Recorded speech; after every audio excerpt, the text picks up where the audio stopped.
The day my snobby cousin mistook boxed wine for vintage gold.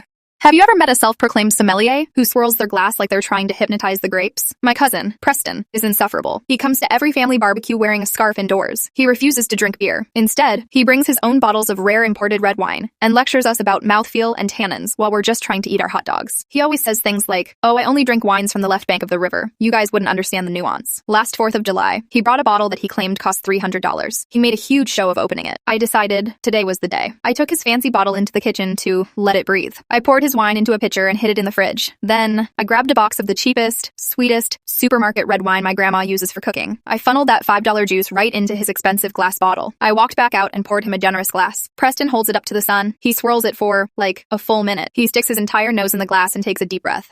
He sighs, closing his eyes. Now that is sophistication. You get the oak, the subtle hint of old leather and tobacco. You just can't get this kind of complexity from American grapes. My dad was at the grill, shaking with laughter. I waited until Preston finished the whole glass. I smiled and said, "I'm so glad you enjoyed the tobacco notes, Preston, because that vintage is actually Sunset Red from a cardboard box I bought at the gas station." I held up the empty box for the whole patio to see. Preston froze. He looked at his empty glass, then at the box, then at me. He turned a shade of pale that I didn't think was possible. He didn't say a word. He just quietly walked over to the cooler and cracked open a Bud Light. He hasn't lectured us about mouthfeel since.